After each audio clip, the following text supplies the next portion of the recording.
You are listening to Ahraz Pod, a podcast by the Association of the Human Rights for the Azerbaijani People in Iran. We will present you the human rights issues of the Azerbaijani people in Iran with our short, informative podcasts. To get updates on human rights violations in Iran, please follow Ahraz social media accounts. You are listening to Ahraz Pod. Hi everyone, today we are going to talk about an environmental issue and a huge issue in Iran, which is the drying of the Urmia lake. Hi Behzad, hi Turkan, how are you? How's everything going? Hi, I'm good. How are you guys doing? I'm good as well. Thanks for having us again, Sina. Oh yeah, sure. Urmia Lake is a saltwater lake in Iran, and the Lake Urmia was once the second largest saltwater lake in the world, covering over 5,000 square kilometers at its peak. And environmental rights advocates have continuously raised their concerns regarding the drying of this lake and how it is shrinking over the years. And they reported that right now it drained to less than 10% of its average size, which is really concerning. And it is alarming due to the fact that it is a salt lake. When the lake dries, when the salt is dry, the salt winds that is going to happen in the surroundings will threaten the health and the environment and social life of the surrounding region and also countries. 3-4 different countries in the neighborhood of the lake, such as Armenia, Azerbaijan, Turkey, and surrounding regions.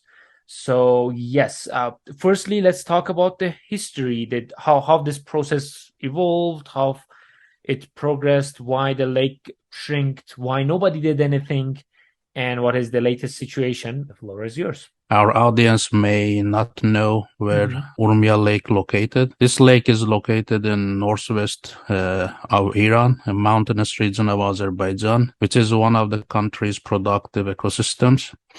The lake sources water from the rainfall, rivers, and groundwater.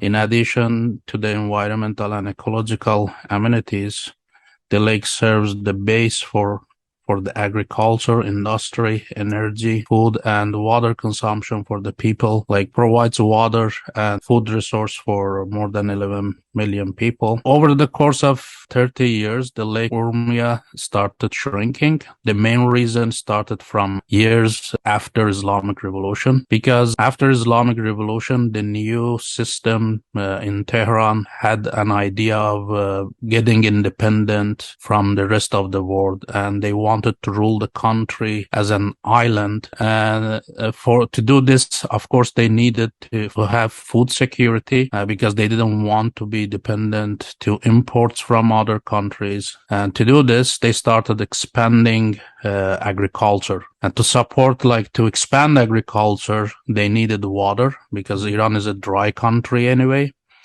They started building big reservoirs and dams, and unfortunately, these reservoirs are made without any study. They just build these dams without any studying the environmental, impacts of these water reservoirs. In the catchment area of Lake Urmia, over the course of last 30 years, they built more than 70 water reservoirs, which, triggered the lake drying of Urmia Lake. This was the start of the environmental disaster. Of course, over the years, there was a global warming issue, and the whole region experienced the long drought. When they were building this water reservoirs, they had an idea that this water reservoirs will be full soon, and they will release the water to the lake. But because of the global warming and lack of rain and long drought, these reservoirs always were almost half of their capacity, and they never had enough water to release the water to the lake. So the main reason started from expansion of agriculture and Iran's dream of being independent from the rest of the world. Well, yeah, you actually pointed to a really important issue, which is the mismanagement of the government regarding this issue. From the early days of the revolution, we had this mainstream idea that we are going to be independent of producing our own products. We don't need to import products, and we are going to export our products alongside our revolution, right? That was the main idea. So exporting the revolution and its message and, like, its products and everything. But it was a really unsuccessful project, as we can see today, like specifically the Lake Urmia, the issue, the expansion of agriculture, the mismanagement, and the failure of Iran to catching up with the industrialization that is going on in the globalized world led to many problems. And but today's mainstream ideas, while I was checking the social media, while I was checking the reaction of some people close to the government, or those who have those who are not mainly living in the surrounding regions but are from Iran, were indicating that, well, the farmers should have been aware that there is an excessive use of water over there. And the problem is they sacrificed the Urmia Lake because of their intentions to save their own fields, their lands, their farms. So it's kind of putting the blame on the farmers and on the side of people who are living over there. It seems to me that it is a problematic discourse due to the fact that you pointed out that there is a huge mismanagement coming out of this mainstream idea of revolution, expansion, and so on. And I don't know if you have any ideas regarding this. Like, do you think that this kind of discourse is really helpful to solve the problem, or problematize, or at least to have a realistic idea of the problem, just putting the blame on the farmers, saying that, well, okay, the government was having a mismanagement. Where were the people? People should have been aware that, okay, the lake is shrinking. They should have stopped their farming activities, and they should have chosen alternative livelihoods, and so on. What do you think about that? Yeah. I want to continue with what Behzad started, and it's the shift of blame from the government to the people living in the region, whether they're farmers or just the people living in the metropolitan area. Because first of all, there is clear science, like clear research showing that this isn't the fault of the farmers or people living in the region, but rather a complete issue of mismanagement and lack of action on behalf of the government. But even if, let's say, this was the fault for whatever reason, it's an issue that's stemming off of the farmers, then there's a reason why we have a government. Every country has a government because the government plays the paternal role of trying to protect its citizens, right? When you tell a child not to touch a hot iron, they will want to touch a hot iron, but you teach them, you try to protect them, right? That's the same thing that the government is supposed to do. They're supposed to tell their citizens what the right path is, or what they should be doing and what they shouldn't be doing. Just like we see that they do with restricting freedom of speech, with religion, with hijab, so many different kinds of restrictions that's imposed upon the people there. But we don't see anything related to environmental issues. So this really begs the question of what the government's priorities are, and whether this is actually an issue that they want to tackle, that they want to deal with. There is a professor of hydrology from United States named Hussein Qureshi, who got his PhD on this region, and he was saying that early 2000s is when they started publishing regarding the decrease of the body of water within Urmia Lake, and as well as the living creatures, organisms who are just diminishing. They're going away. They're not there anymore. And so this issue has been around for at least 2 decades. And we've seen no progress whatsoever. We've actually seen degeneration. We've seen that we're not at all getting better. We're actually getting so much worse, and so much quicker as well. Like, yes, climate change does play a part in this, but according to them, it's only a 20% a contribution. A 20% contribution is actually very little, right? So if, let's say, Urmia Lake was just based on farmers and just the climate change, then we would have seen maybe at least like 70% of Urmia Lake there right now, right? We see none. We see people don't even want to call it a lake anymore because there's just salt and nothing else. I think it's also important that we need to keep in mind that who is being affected the most negatively by this, right? It's not just an environmental issue, it's also a socioeconomic issue. It's an issue of environmental racism. It's I want to touch up on environmental racism because it's so important. In case our listeners don't know, I want to tell them what environmental racism is. And environmental racism is when the living regions of a specific group of people are worsened, willingly become dumping grounds they're not taken care of. And this leads to many, many issues. So it leads to health problems, it leads to social problems, it leads to economic problems. So the way that we can see with Urmia Lake used to be a huge tourism spot. It used to be a spot where not just people within Iran and that region, but also from other countries where they come and visit. You know, there used to be a lot of vendors. There used to be a lot of businesses around there that actually thrived. You know, all these farmers used to sell their crops, you know, near the lake to have some sort of income. So people don't have that anymore. Their crops are drying out because of the salt. People there are they don't have access to proper water anymore. That's a big issue. Like the same farmers that we were talking about don't even have access to water to abuse that water because the wells are dry. There's nothing coming out of the wells.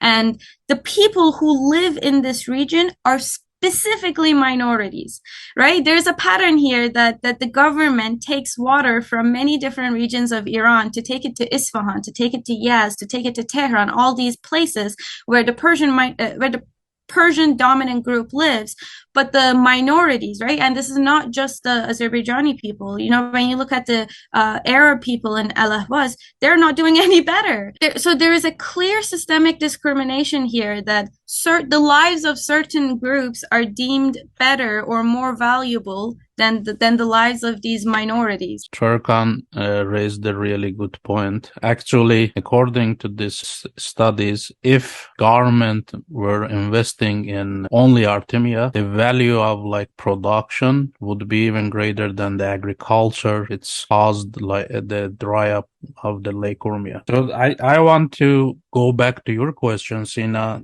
I think the fact that government is blaming the people around the lake, that's a signal for me that government has no intention to solve this issue. Oh, yeah. They don't have no plan because this problem was originally created by the government, and it's their job according to Iran's constitution and according to like every government has a duty to protect the environment for the people and make sure that people have the living condition, right?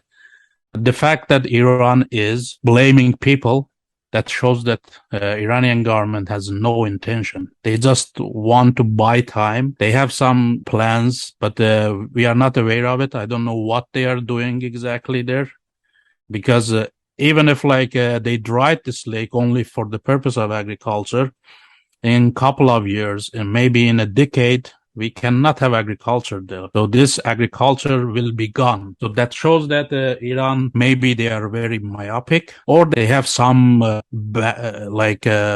hidden plan, secret plan that we are not, which like Azerbaijani activists, I think, and I agree with them, Iran, for the sake of like integrating people and assimilating ethnic minorities, they intentionally dry this lake, and this salt is not a normal salt. There are a lot of chemicals that like over the years, like this agricultural pesticides and, you know, fertilizer, all like these chemicals leaked in the lake, and it's very harmful.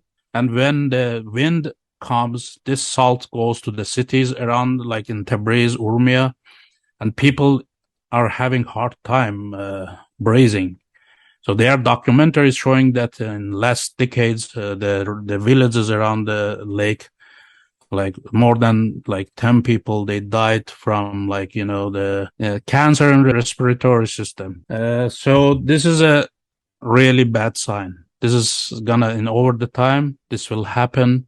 according to the experts, people living in like 500 kilometers from the lake, they will be all affected by this lake. I wanted to also raise this point that actually I blame the government. I mean every political activist in Azerbaijan, they can blame the government. The main reason that this disaster happened is the centralist system in Iran, like a centralist economic in Iran, because of this centralist system and because of the systemic discrimination against minorities. They discriminated the regions that these minorities live. They didn't let them let these regions to be industrialized. Of course, if there is no industry, people will rely on agriculture. This is a basic thing. So since these people rely on agriculture, of course, they need water use, and it's government job to manage this water. But they did opposite. They did nothing there. They didn't let the region to be industrialized. They didn't manage the water. They started building dam. And there is another thing, that the population of the country jumped more than twice after Islamic Revolution. And since the only region in Iran, there are two regions that have potential for agricultural expansion. One was Azerbaijan, the other one was Ahvaz. So what happened? They are both now suffering from water shortage. They were used to be one of the water-rich region in Iran, but now because of the mismanagement and expansion of agriculture, we are facing shortage of water. And sometimes even for drinking, for residential water. And there are a lot of villages right now, they have no access to water, for drinking water.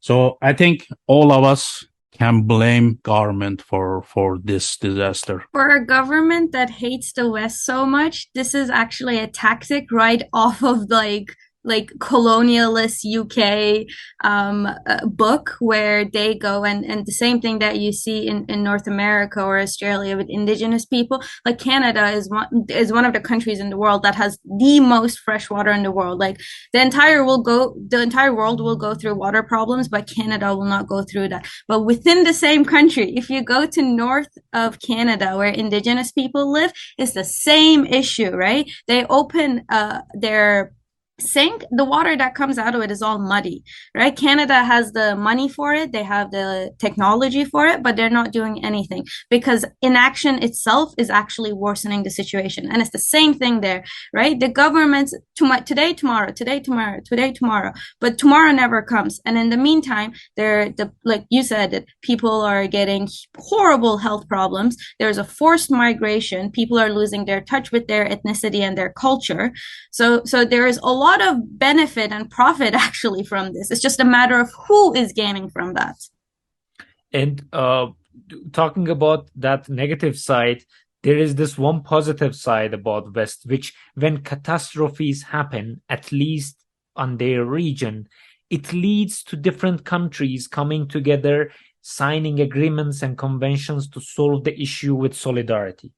Mm-hmm. What happens in Iran, what happened recently was again a game of blame, putting the blame on the neighboring countries, saying that their dams and projects are polluting our rivers and destroying our nature environment within Iran, which is again a very problematic, dangerous language, which takes us away from the solidarity and brings more divergence, and which is not good for anyone, right? This blame game of government, people, or anyone. Yeah. This is another signal that Iran has no intention to solve this issue, right? People know this too. Like when they go to protest, and everyone, like the saying "Urmu joludan verilmezdi sonun ölümüne ferman verir," which like you can translate it to Urmia Lake is dying and the parliament is signing the execution order. So it's happening and everybody knows about it. It's just there's no action because of this blame game.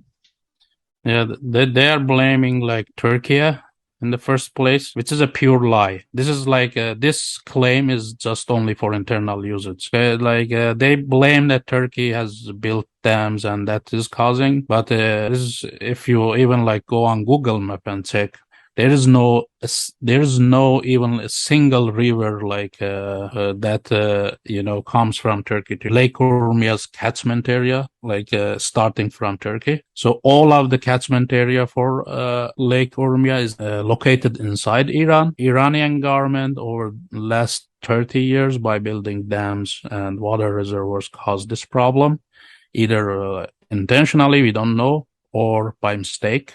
Behzad, you talked about solutions. Oh yeah, you talked about solutions, and let's move on to the solutions as well. You pointed on a very good, important issue that it's gone. The lake is going dry now. Now, like, who is blaming who? Well, will not solve the issue for sure.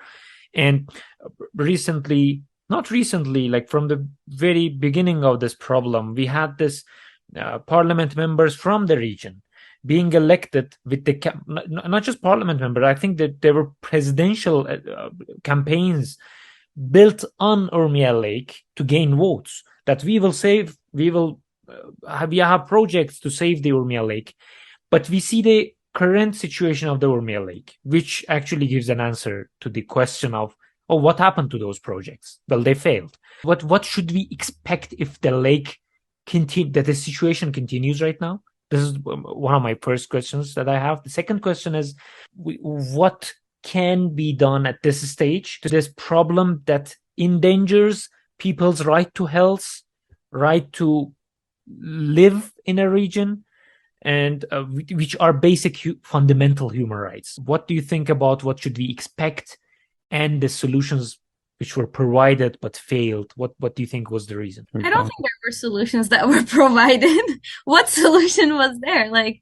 They took some money from Japan a little earlier, but other than that, there's been all talk and no action whatsoever. So far, we only see a delay. We don't see any sort of concrete solution, no tangible action. Oh yeah, there was this very good quote. Sorry, Behzad, for interrupting. There was this committee of Lake Urmia's rehabilitation, formed by Hassan Rouhani after his presidential election and after he won the elections. There were many experts actually who were appointed to this committee with many budget. But at the end of the day, this committee did not revive the lake, but they revived their pockets really well with the same budget that were assigned to the to revival of the Urmia Lake, which shows actually that there was this mismanagement within this committee as well. I'm not saying that all the experts over there were corrupt, no, but the corruption is systematically built in within the system, that every institution that is supposed to do something good ends up being corrupt.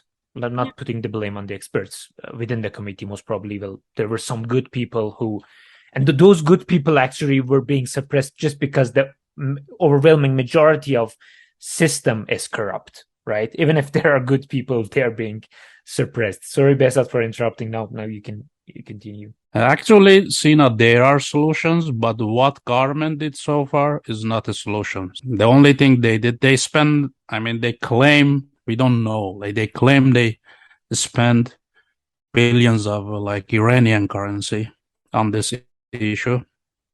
But the action speaks louder than words.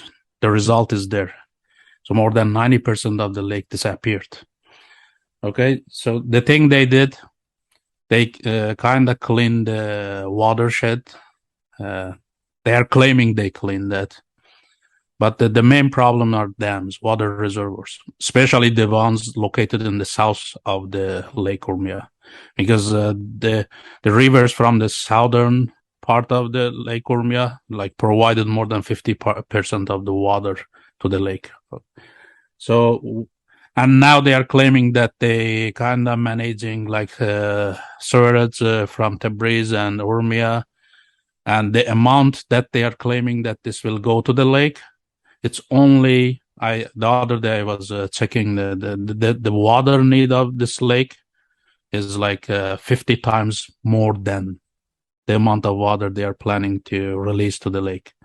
So this is not the solution. So it's only 1 out of 50, the water they are going to provide.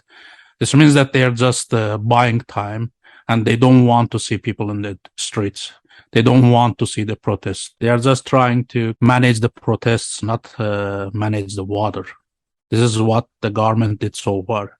The thing they can do, actually, this started in the catchment area, the problem, which includes 4 provinces. It's East Azerbaijan, West Azerbaijan, Erbil, and Kurdistan. These 4 regions should coordinate, and they start managing water in the whole region, not only next to the lake, because the government is always blaming the farmers next to the lake, exactly next to the lake, which is probably like 10% of the issue. 90% of the issue starts from the far places in the catchment area. So they should start from there. They should manage water from there. And then in this situation, this is my idea.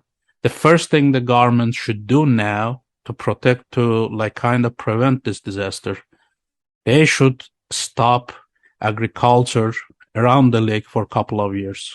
And they should compensate these farmers for these years, because anyway, after maybe over a decade, this agriculture will be gone because of the salt, because of lack of water.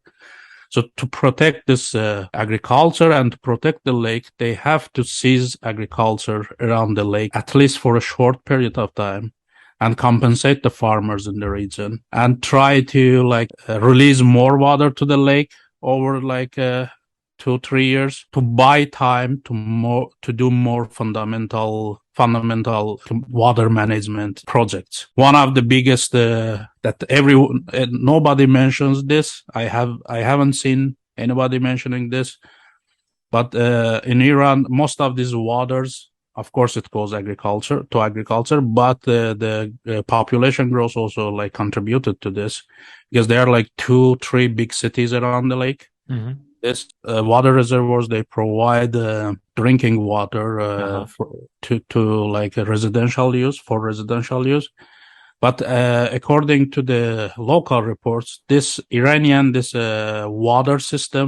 pipelines are old, really old. And according to the statistics, on average, more than 40% of the waters that, they put in the pipes, residents and households, they don't receive this water. That means that this water is leaking somewhere. They have to renew this in all of the cities, because Iranian water supply system was built probably, 100 years ago, especially in Tabriz.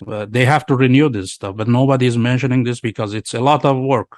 And the government has no intention. It's a burden on government, right? Another solution can actually be, if the government doesn't want to do it, just privatize it, right? It's the government actually themselves don't really need to do anything, and they can make money out of it too. If they really want, they could I'm not talking, I don't want people to misunderstand, I'm not talking about selling the land that exists there to a private company, but there are a lot of technological companies that are innovating themselves, that are getting bigger, and they're looking for grounds to invest, right? We talked about Urmia, we talked about the salt there, we talked about the pipes there. So all of this is actually investment in infrastructure, right? Sure, you may not have a gain from it within a decade, but if you're patient enough, like many companies do, you will have a lot of comeback from it within a couple of decades.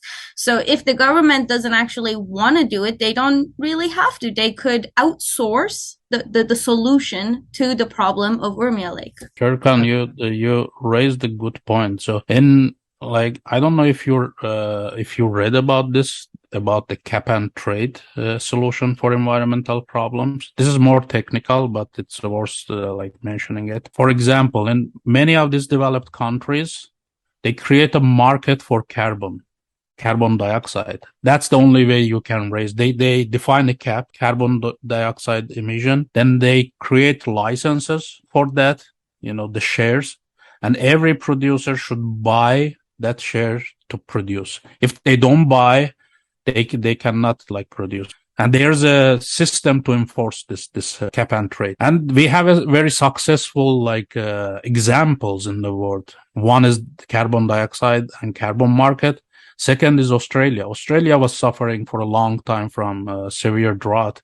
They created the same market for water. They kind of privatized it. They created cap for water usage, and every year they reduced the cap, and people started trading the license for water use.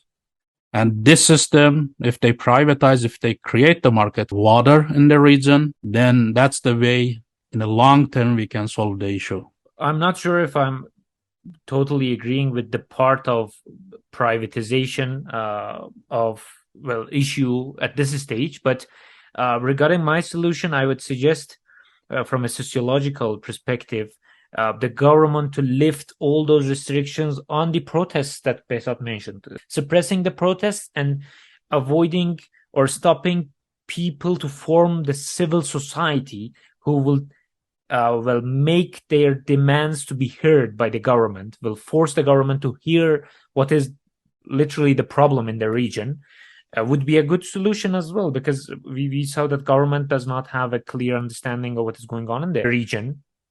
Also, besides that, I think they're not taking the issue seriously, as we don't have any progress in the region. Well, these protests will make people aware, will keep this issue on the agenda, and will force governments to will attract governments' attention more to the region. But what is happening over there is we saw throughout the years that we had many crackdowns and protests were suppressed, and many activists got arrested just because peacefully they went to the streets and said that, well, we are here with our symbolic water bottles to throw water at the lake, to peacefully protest what is going on here. What happened was they got arrested. I agree with you, Sina. In the short term, yes, in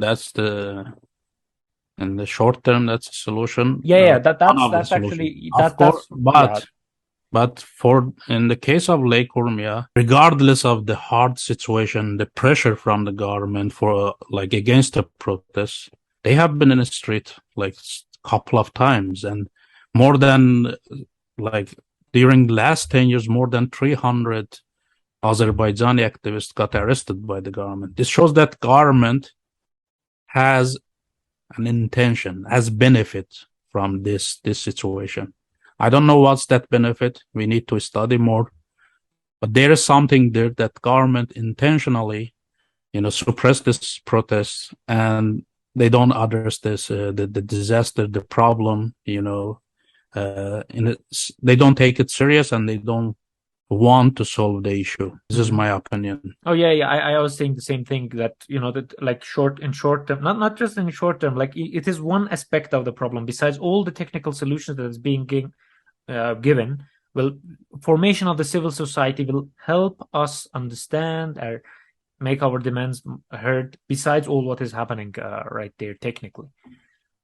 It's also sort of, I think, what you mentioned, Sina, earlier, that it's a problem with the system itself, right? When the foundation of this country is broken, is built on racism and sexism and not science, on a lot of superstition, then even not just protests about this, but protests about everything will be cracked down upon, right? If you let people protest about Urmia Lake, what makes you think that they will not go protest about women's rights? What makes you think they will not go protest about international relations? So if you let one thing happen, then you're sort of starting this precedent of, okay, so I can do this again. When you let one child get up on the bed, then every other child follows and gets and jumps on the bed. It's sort of the same thing. If you let it once happen, you're letting this continue for other issues as well. And they don't want that. They don't want Iran is a country with many both economic and social problems, and they don't want people be out on the streets. But unfortunately, we don't have a civil government. We don't have a democratic government. They don't have no tolerance on any protest on any issue, and that's how they managed to govern the country for the last 40 years. On any issue, we had for the last 40 years. They just had one solution, just suppress people. And the result is today's country, with a resource-rich country, people are suffering. They are almost 80% of the country is under the poverty line. And they are having a lot of health issues, environmental issues, a lot of issues are going on there. And these people, they cannot have even right for protest. And of course, a strong government is not a government that stands against in front of people, blocking their way to protests or demands to show that how strong they are. But strong government is the government that stands beside their people to solve their problems in front. So thank you very much for your comments and information. It was really good talking to you again. And thanks everyone for listening to us. And if you liked our podcast, please share. Best support that you can do is commenting, putting your suggestions and ideas below the post that we shared this podcast. We believe that without respect for human rights and freedom of nation, peace cannot be achieved.